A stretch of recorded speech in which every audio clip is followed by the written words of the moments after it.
The stone floor was cold against his skin. Samson stood perfectly still in the center of the vast, hollow hall. He felt the weight of the air, thick with the scent of incense and old dust. Beneath his feet, the floor was uneven, etched with deep fissures where the foundation had settled over centuries. He shifted his weight, testing the reach of the iron links tethering him. The metal bit into his wrists, cold and unyielding, pulling his arms into a fixed, rigid span. He reached out with his palms, pressing them flat against the rough, porous surface of the central stone pillar. The rock felt ancient. It was immovable, a mountain trapped within the temple walls. He closed his eyes, blocking out the vast, darkened space above him. He focused entirely on the contact point between his own skin and the cold, unyielding pillar. He could feel the vibration of the structure through his fingertips, a low hum of tension held in place by sheer weight. He gripped harder, his fingers finding purchase in the weathered indentations of the stone. He was the only thing holding that point of space in the quiet center of the temple. The silence was absolute, a brief, hollow pause before the inevitable collapse. The silence shattered. A low rumble of voices started in the highest tiers, rippling down through the dark rows like a rising tide. Thousands of people shifted at once, the sound of leather sandals and wood scraping against stone, creating a discordant, abrasive rhythm. Then came the laughter. It was sharp, jagged, and echoed against the high vaulted ceiling, bouncing back down to bury Samson in waves of sound. He kept his eyes shut, but the noise pierced through, vibrant and cruel. It was not just shouting, it was a wall of intent. The thumping of feet against the tiered platforms vibrated through the floorboards, traveling up through the soles of his feet. Every cheer was a hammer blow against the stillness he had cultivated. He felt the air pressure in the hall change as the crowd moved in unison, leaning forward to catch a better view of the man chained between the pillars. The mocking tones sharpened into a unified chorus of derision. The temple, once a cavern of quiet, transformed into a pressure cooker of sound. He ignored the individual words, focusing instead on the sheer physical force of the noise. It was a physical weight pressing against his ears, demanding a reaction he refused to give. He stood firm, his grip on the stone tightening as the roar reached its peak intensity.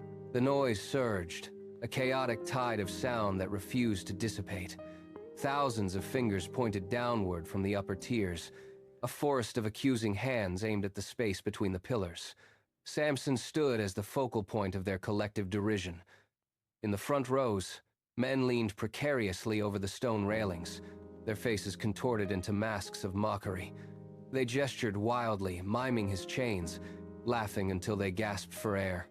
A woman held up a shard of broken pottery, shaking it in his direction as if to highlight the fragility of his existence. The jeering took on a rhythmic quality, a cadence of insults that beat against him like rain. He could see the gleam of sweat on their foreheads, the way their throats strained as they shouted his name with disdain. Every gesture was calculated to strip away his remaining dignity, a public display of power over a fallen adversary. He did not look up. He kept his gaze fixed on the base of the pillar, his jaw locked tight against the biting cold of the temple air. The mockery was not just sound now. It was a physical gaze, burning into his skin, marking him as a trophy of their conquest. He stood motionless, a silent monolith in the center of their vanity. The crowd pulled back, leaving a wide, empty circle around the heart of the temple. Two pillars rose from the stone floor like petrified giants, reaching up to vanish into the shadows of the vaulted ceiling. Samson stood between them. Heavy iron bands locked his wrists to the cold, unyielding rock, pulling his arms wide in a permanent, forced embrace. The metal bit into his skin, a sharp, biting contrast to the smooth, indifferent surface of the limestone. He looked like a statue carved into the architecture itself, a fixture meant to be ignored. The pillars were vast, thick enough that his reach could not even span a third of their circumference. They were the foundation of the entire structure, holding the weight of the floor above where the thousands gathered. His heels pressed against the base, his bare feet feeling the subtle vibration of the temple floor as the crowd stomped their approval. He was bound, restrained, and rendered immobile by the very structure that defined the temple's strength. The chains rattled once, a dry, metallic sound that barely carried beyond his own ears. He remained there, a silent anchor in a storm of noise, his body strained into a rigid vertical line between the two stones. The scale of his confinement was absolute, a testament to the iron and rock that held him captive. The weight of his hair had become a constant, subtle presence against the back of his neck. It had grown long again, trailing past his shoulders in the dim, stale air of the temple. Each strand was a record of the months spent in the dark, a slow reclamation of what had once been stripped away. He felt the coarse texture move as he shifted his head, the strands brushing against his skin with a faint, rhythmic friction. It was a secret accumulation, a hidden return of the vitality he had long believed lost to the dust. The crowd above continued their clamor, unaware of the change, blind to the quiet growth that was gathering beneath them. He turned his head slowly, feeling the length swing and settle against his back. It was not just hair, it was a physical testament to a promise kept in the silence of his confinement. The sensation was sharp, grounded, and undeniable. He stood perfectly still, letting the length rest against him, anchoring his focus. The air around him seemed to thicken as he acknowledged the return of that deep, internal pull. He was no longer the empty vessel they mocked. The connection had been mended, growing slowly, silently, until it was finally whole once more. He shifted his focus from the weight on his neck to the cold, unyielding surface of the pillars. Samson leaned forward, pressing his palms flat against the rough, porous stone. The texture was jagged, biting into his skin with a coarse, abrasive grit that felt like thousands of tiny needles. He began to explore the surface with his fingertips, tracing the deep, vertical fissures in the rock. His skin moved over the uneven grain, feeling the dampness of the stone where the temple air had seeped into the crevices. He pushed his fingers into a hairline gap, feeling the sharp edge of the limestone catch under his nails. The stone was hard, dense, and indifferent to his touch. He slid his hands upward, searching for the exact point where the weight of the structure rested most heavily upon the support. His muscles reacted to the chill of the rock, a sudden, sharp clarity sharpening his awareness of every bump, ridge, and flaw in the foundation. He moved his hands again, sliding them deeper into the shadows of the pillar. He was no longer just standing between them. He was measuring the strength of the material, mapping the resistance he would soon have to overcome. The stone was his only reality now, a cold, solid anchor in a world of mocking noise. The mocking laughter from the tiered seats above hit the high ceiling and rained down, but Samson began to pull his attention away. He did not look up at the thousands of faces. He did not acknowledge the pointing fingers or the rhythmic chanting that vibrated through the floorboards. Instead, he drew his chin down, then tilted his head back, pulling his gaze away from the horizontal plane of the temple. Slowly, he lowered his eyelids. The transition was deliberate, a physical shuddering of the world. As his vision vanished, the roar of the crowd transformed into a dull, distant thrum, like the sound of surf against a far-off shore. He blocked out the flickering torchlight, the dust motes dancing in the air, and the harsh geometry of the pillars. He focused on the darkness behind his lids. He steadied his breathing, dragging the air deep into his lungs until his chest expanded against the cold stone. The jeering continued, but it no longer touched him. He was standing in the center of the temple, yet he was entirely elsewhere. The space between his thoughts grew still. He stood motionless, a solitary figure in the dark, carving out a pocket of absolute silence within the center of the storm. The air in the temple was thick with the smell of scorched oil and stale wine. Samson held his position, his body a rigid bridge between the two stone supports. He parted his lips. The motion was slow, as if his muscles had forgotten how to shape speech. He did not shout. He did not project his voice to compete with the thousands of mocking spectators. Instead, he let a single, low vibration escape his throat. The words were faint, barely a ripple in the heavy atmosphere, directed not at the crowd but inward, toward the source of his original strength. He spoke with a desperate, singular focus, pouring his intent into the sound. The air around his face seemed to ripple as his breath left him. He waited.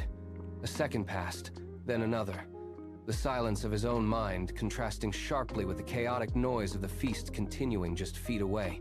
He repeated the plea, his jaw tightening, his neck muscles corded and straining against the stillness.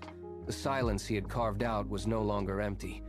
It was pressurized, heavy with the weight of his request, and saturated with a sudden, sharp intensity that had not been there a moment before. He stood motionless, eyes still shut, waiting for the physical manifestation of the power he had invoked. The stillness around him deepened, becoming a weight of its own. Samson felt the shift within his chest, a subtle realignment of his purpose. His posture changed. The slump that had defined his bearing for months vanished.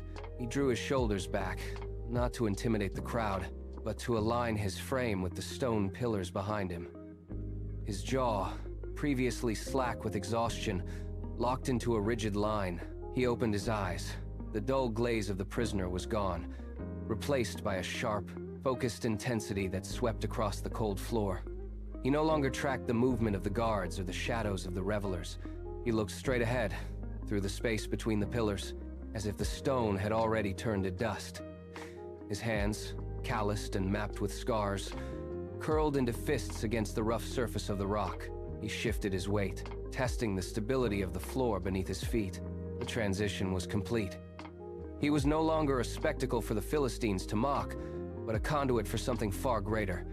He stood tall, his breathing rhythmic and deep, his entire presence now concentrated on the singular task that lay ahead. He did not blink. He did not hesitate. He was ready. Samson placed his palms flat against the cold surface of the central pillars. The stone was unyielding, pitted with age, and biting against his skin. He leaned into the contact, feeling the massive weight of the structure vibrate through the soles of his feet. A flicker of heat ignited deep within his core, a stark contrast to the chill of the temple floor. It started at his center and flowed outward, traveling down his spine and into his extremities like liquid fire. His shoulders, long accustomed to the heavy drag of exhaustion, began to lift. He felt the fibers of his back and chest coil, reacting to a sudden, surging vitality. His forearms grew firm, the skin stretching taut over shifting muscle. He did not push yet. He only held the pillars, feeling the immense density of the rock as his own strength began to permeate the connection. The subtle tension in his biceps became pronounced, a slow, methodical hardening that rippled beneath the surface of his skin. Every fiber in his torso tightened, transforming his frame from a static weight into a coiled spring. He inhaled, his ribcage expanding with a new, aggressive force, and he centered his balance. The first sign of his returning power was clear. His body was no longer a vessel of defeat, but a machine of singular, focused intent. Samson committed his strength to the stone. He did not lunge, but began a steady, grinding application of force. Along the length of his forearms, thick veins rose to the surface, mapping his skin in dark, pulsating lines. They swelled with the pressure, tracing the path of blood forced to the limit. His biceps bunched into dense, knotted ridges, the skin stretching thin over the shifting muscle beneath. He locked his elbows, turning his arms into steel rods. The strain radiated through his chest, forcing the muscles there to ripple and contract with violent, rhythmic pulses. He stood firm, his feet planted, his legs acting as the foundation for the rising power. Every breath he took was short, sharp, and labored, feeding the fire that now consumed his frame. His fingers curled into the rough crevices of the pillars, his knuckles turning white from the sheer intensity of his grip. He was no longer holding the pillars. He was fighting them. The effort demanded everything.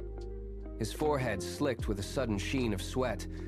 His neck muscles corded like cables under the strain.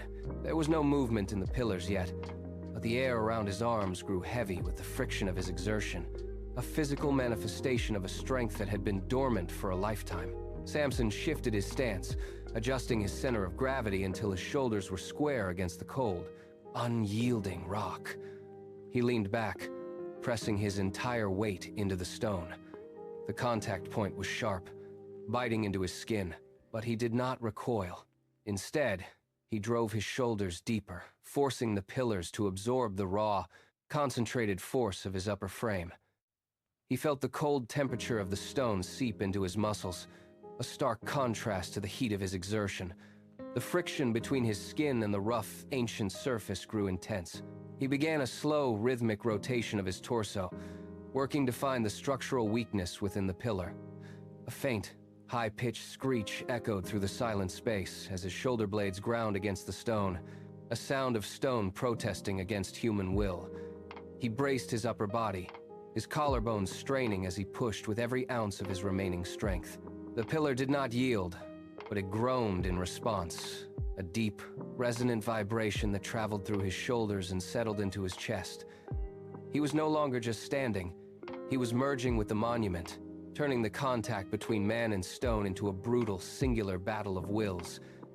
His posture hardened, locking his entire frame into a rigid, singular line of force, ready to force the foundation to submit. Samson dropped his hips, seeking a lower center of gravity. He shifted his weight, grinding his heels into the cold stone floor. He felt the texture of the masonry beneath his soles, scanning for irregularities. His left heel caught a jagged, hairline fissure in the floor tiles. He twisted his foot, driving his heel into the gap until it bit deep into the stone. He repeated the motion with his right foot, forcing his heel into a narrow, parallel crack. The floor was hard, unforgiving, but it held. He pushed his weight backward, locking his ankles into the cracks. His lower body became a rigid extension of the temple base. He felt the tension travel up his shins, through his knees, and into his thighs, turning his legs into solid pillars of muscle. He tested the hold, shifting his weight slightly to ensure the grip would not slip.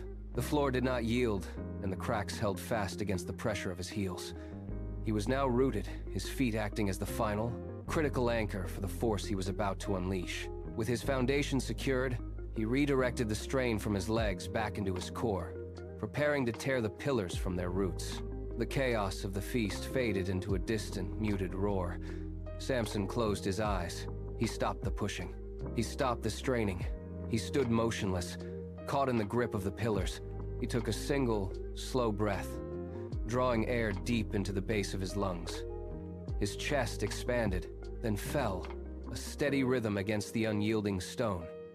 He inhaled again, sharper this time, pulling the cold air into his nostrils. He held it.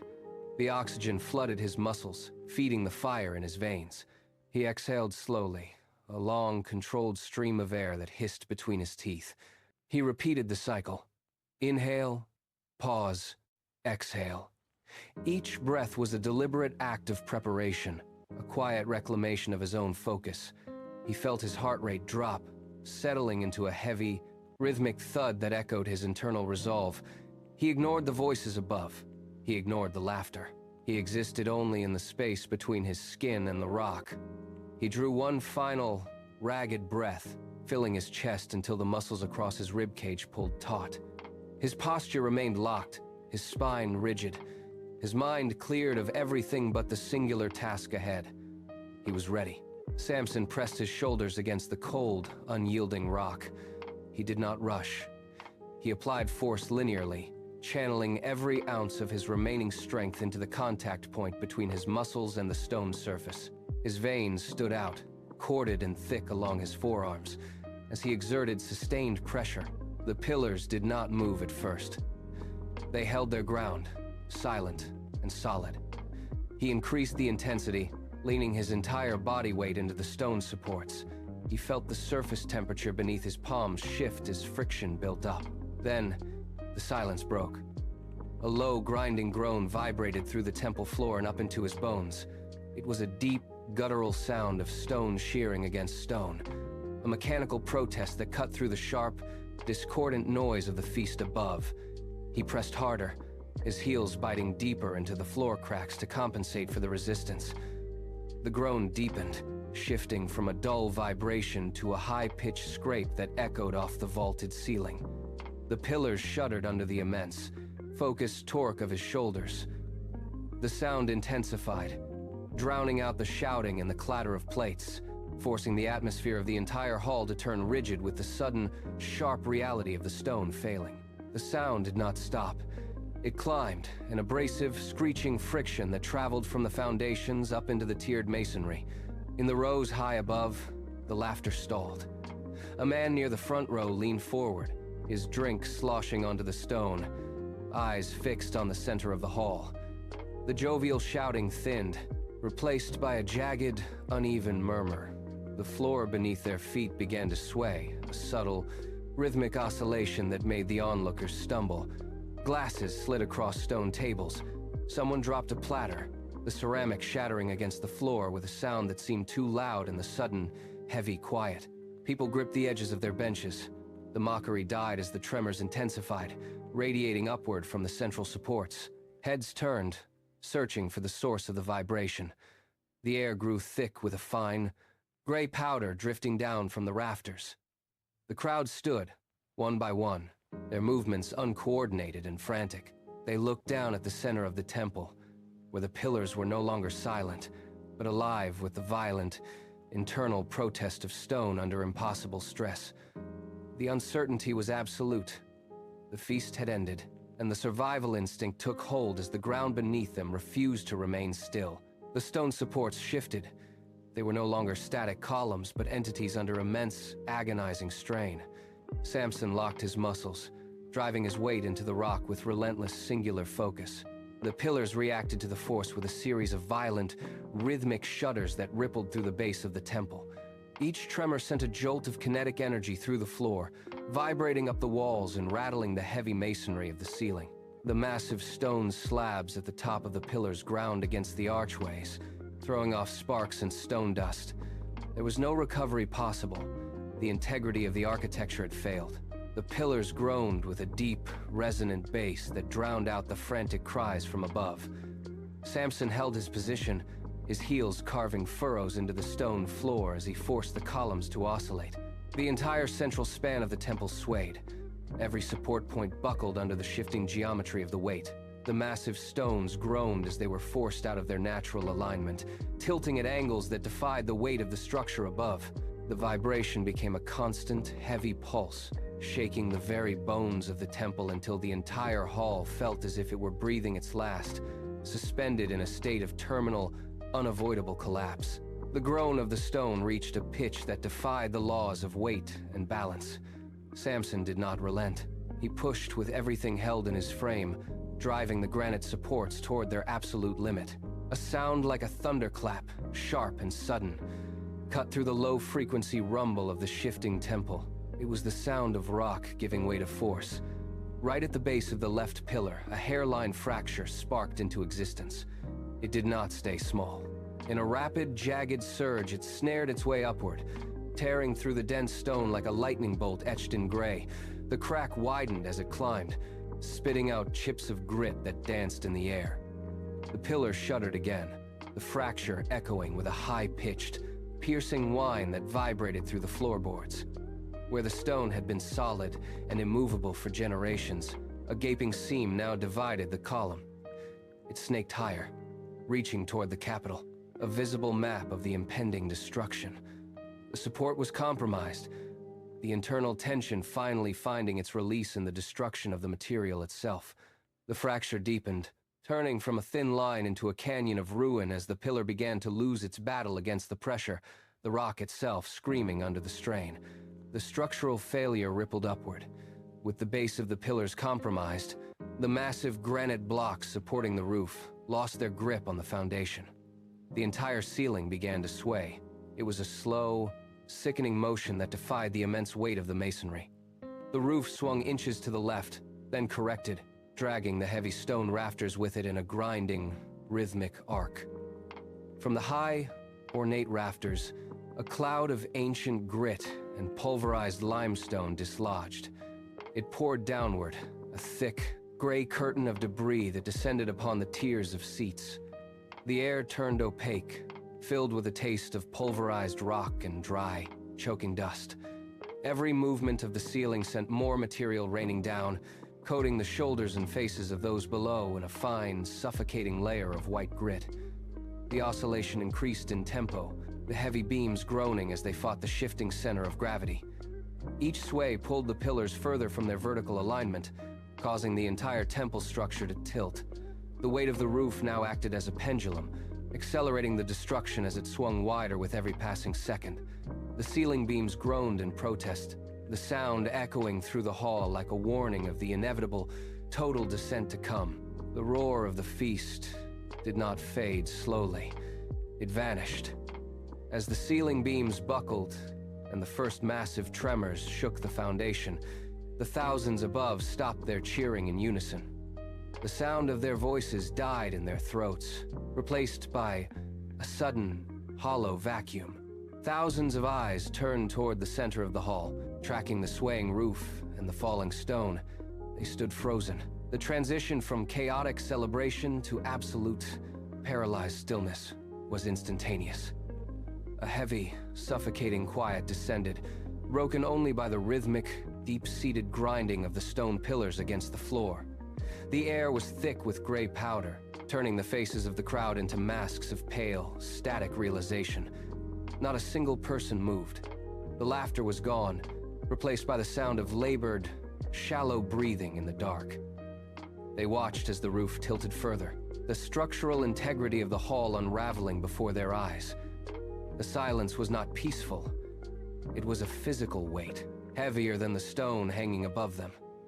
Every person in the room stared at the pillars, realizing the support was failing. They were trapped in the gravity of the moment, waiting for the inevitable. The silence stretched, thin and brittle, holding the entire temple in a grip of pure, unadulterated dread before the chaos of the end. The fragile silence shattered. A heavy slab of masonry broke free from the rafters, striking a tier of seats with a bone-jarring impact. The paralysis broke instantly. Thousands of bodies surged forward in a blind, uncoordinated scramble toward the exits. People shoved against one another, boots slipping on the slick, dust-covered stone. The tiered seating became a bottleneck of flailing limbs and frantic movement. Those in the front rows trampled over the benches, tripping and colliding as they fought for space that did not exist. The pillars were no longer vertical. They leaned inward, drawing the massive stone arches down with them. The ceiling sagged further, lowering the roofline until it hovered inches above the heads of those still pinned in the rows. Every exit was blocked by the crush of bodies, a solid wall of panic that prevented any forward progress. The stone floor vibrated beneath them, a rhythmic, deep-seated tremor that grew sharper with every passing second. The architecture of the temple was closing in, transforming the grand hall into a narrowing funnel. Trapped, the crowd clutched at the stone railings and each other, realizing that the exits were unreachable. The structural frame groaned, a high-pitched metal-on-stone screech that signaled the imminent collapse of the entire roof. Samson felt the weight of the temple pressing down on his shoulders. He planted his feet, heels biting into the stone floor until the rock fractured under the pressure. Every muscle in his arms stood out in rigid, corded lines. He pressed his palms against the cold, unyielding surface of the central pillars and breathed, pulling on the reserve of strength that had returned to him. The pillars groaned, a deep, tectonic sound that echoed through the hall, yet they held their position. He shifted his stance, locking his core, and drove his weight forward with everything remaining in his frame. The stone beneath his feet groaned under the sheer force of his effort. He roared, not in protest, but in release, his back arching as he pushed past the threshold of human capability. The joints in his arms burned, his grip tightened until his knuckles went white, and the pillars began to slide. The mortar cracked with the sound of a pistol shot. He gave one final explosive shove, sending his entire momentum into the stone. The foundation gave way. The pillars tore free from their base, the heavy stone grinding against stone as they were forced out of their anchor points. The resistance vanished, and he stood at the center of the shifting earth, the weight of the roof finally losing its hold. The two central supports shifted, grinding against the bedrock as they were forced out of their original alignment. Deprived of their base, the pillars began to lean at a sharp, unnatural angle. Above, the massive stone beams of the ceiling groaned under the sudden loss of their primary load-bearing points. The structural integrity of the roof failed in waves. First, the secondary arches cracked, long fissures spiderwebbing across the ceiling stones. Then, the entire roof frame began to twist, buckling inward toward the center of the hall.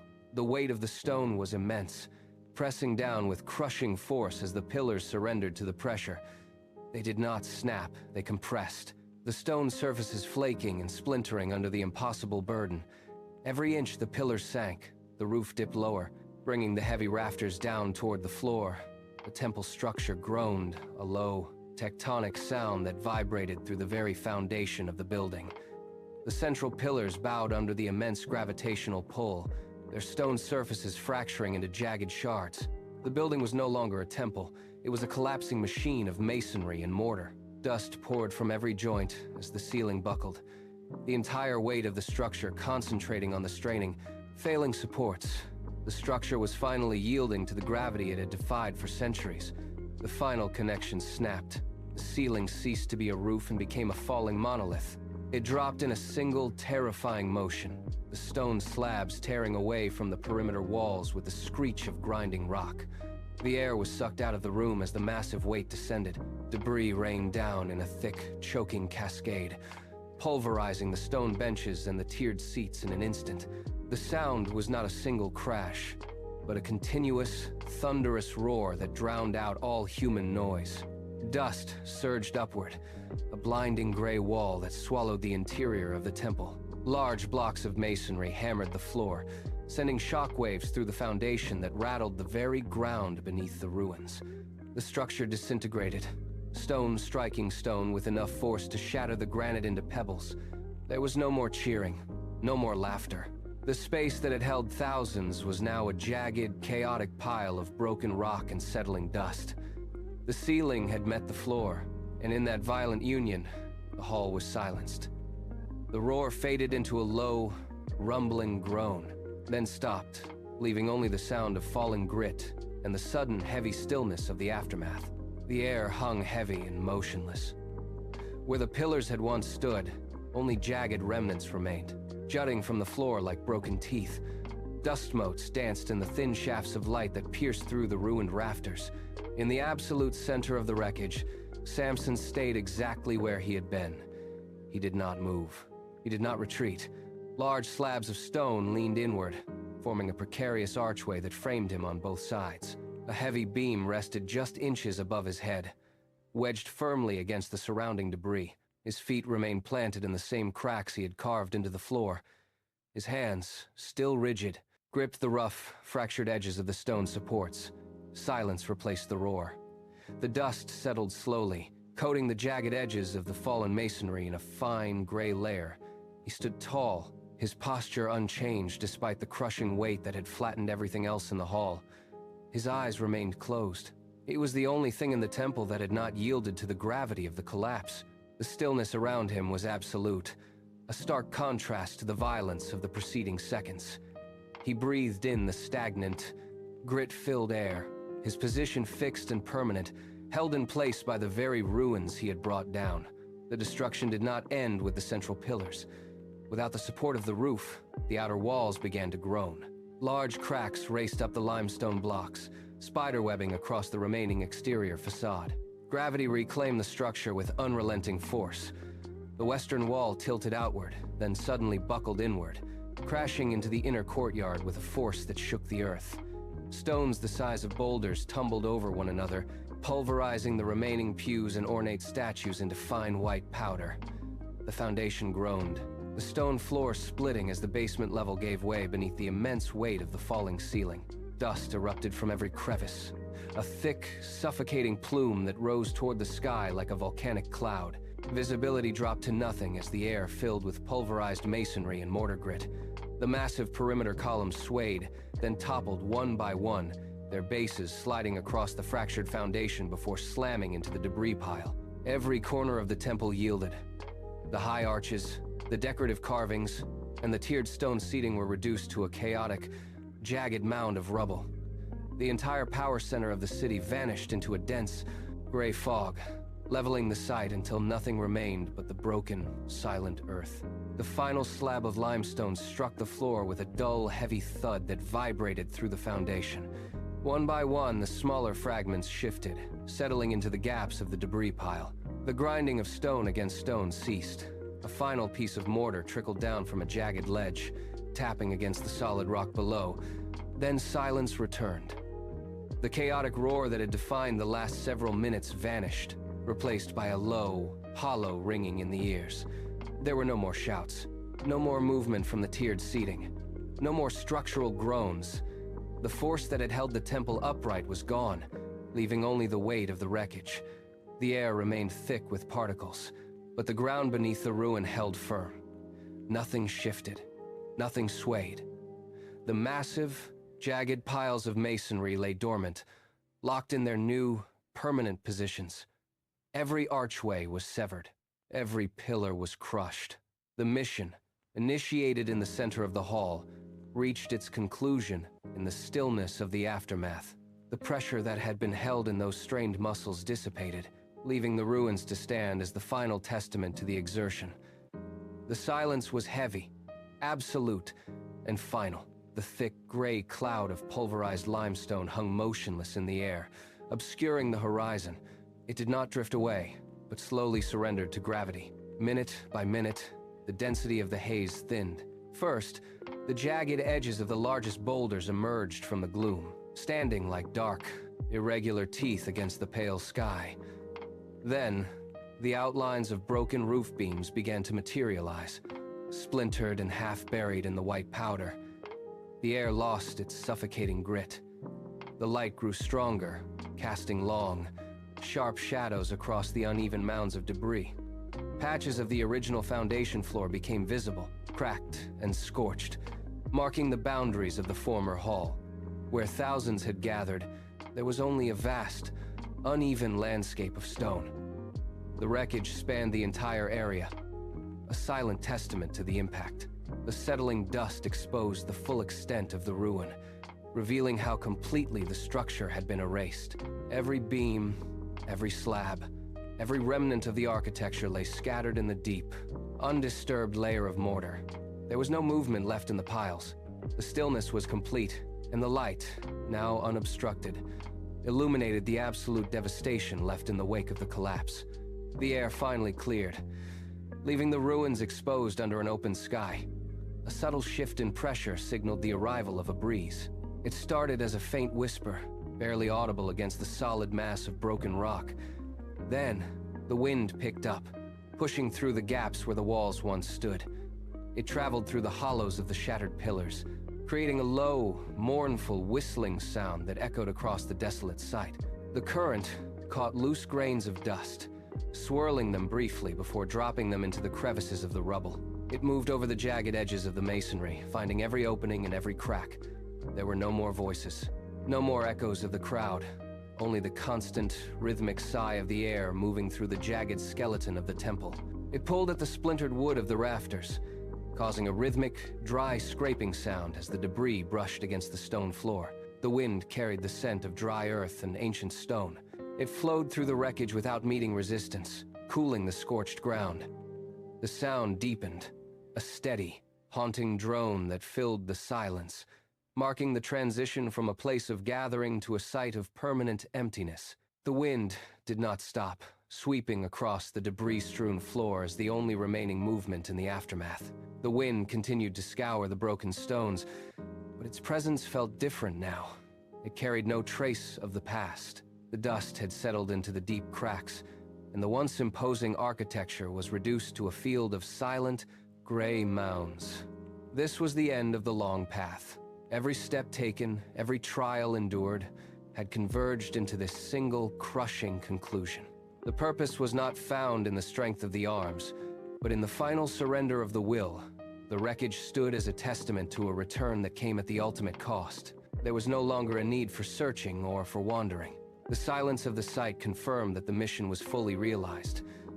The sun began to dip below the horizon, casting the ruins into long, deep shadows that smoothed over the jagged edges of the rubble. What remained was not merely a pile of stone, but the mark of a life that had found its way back to its origin. The air grew still as the wind faded away, leaving the site in a profound, unbroken peace. The legacy was etched into the landscape, a quiet proof that even at the furthest point, the turn toward the source holds the true weight of existence. The story rested here, beneath the evening light, finished and absolute.